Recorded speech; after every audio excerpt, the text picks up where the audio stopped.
स्वागत है आपका अपने चैनल घोस्ट वर्ल्ड में। आज की ये कहानी है 16 जुलाई 2012 कसेड़ी घाट हाईवे रोड की। चार दोस्त अनिकेत, साहिल, राजीव और अमित सब हॉलीडे एंजॉय करने के बाद रात में वापस घर लौट रहे थे।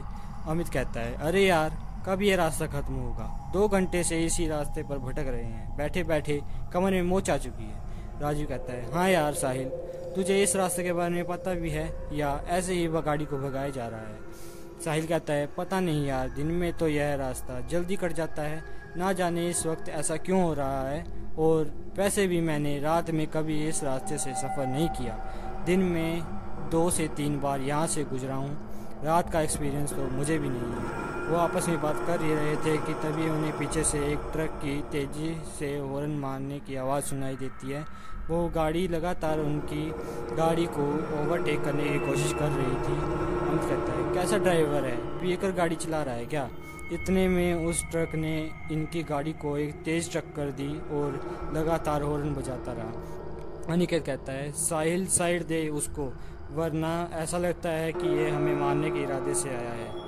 साहिल उस ट्रक को साइड देता है और वो गाड़ी सीधा आगे निकल जाती है। साहिल कहता है, तुम लोगों ने उस गाड़ी को देखा? ऐसा लग रहा था कि जैसे खंडहर से निकाला हो। ऐसा लगता है 200 साल पुराना ट्रक है। वो लोग इस इंसिडेंट से घबरा गए थे।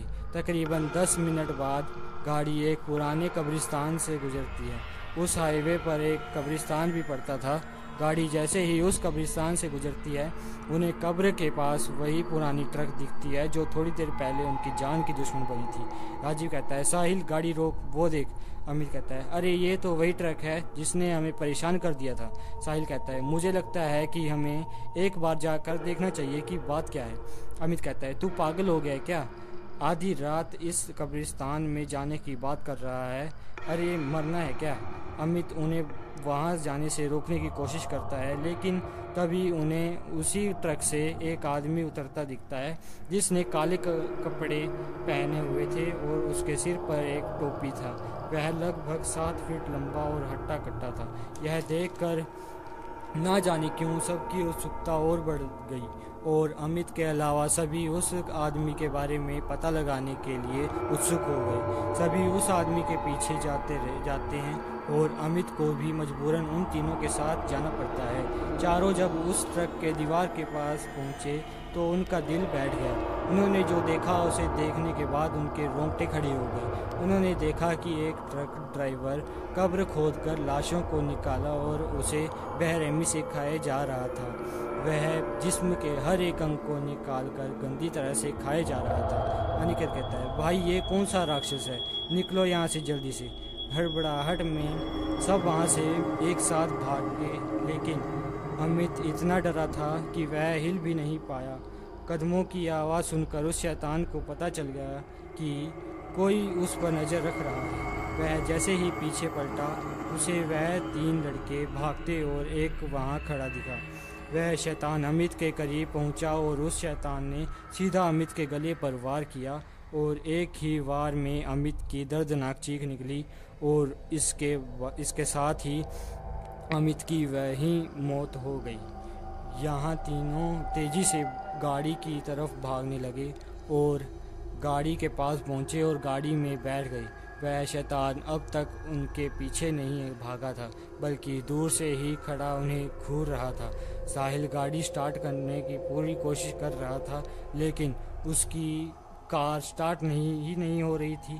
तभी वह दूर खड़ा शैतान धीरे धीरे उनके तरफ बढ़ता है और वह लगभग गाड़ी के नज़दीक पहुंच गया था। तभी गाड़ी स्टार्ट हो गई और तेजी से साहिल गाड़ी को आगे बढ़ाने लगा। वह शैतान इन तीनों के पीछे पड़ चुका था और तभी वह हवा में उड़ा और सीधा गाड़ी पर कूद पड़ा। और जैसे ही अनिकेत ने उसे देखने के लिए अपनी मुंडी गाड़ी से बाहर निकाली, तभी उस शैतान ने अनिकेत का सर अपनी भारी तलवार से काटकर अलग कर दिया और उसका आधकटा शरीर गाड़ी में ही फड़फड़ाने लगा। यह देखकर साहिल और राजीव दोनों डर गए और दोनों अपनी जान बचाने के लिए चलती गाड़ी से कूद गए। वे दोनों घास के मैदान में गिरे जिससे उन्हें कम चोट आई। वे दोनों सांस दबाए घास में लेटे रहे, लेकिन उनके डर को उस शैतान ने महसूस कर लिया और फिर शैतान को राजीव एक कोने में दिखा।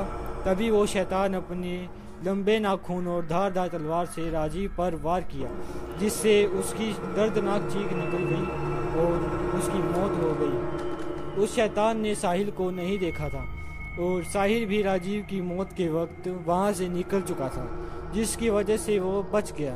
परंतु इस हादसे के बाद वह पूरी तरह से पागल हो चुका था और वह भी कुछ दिनों में मारा गया।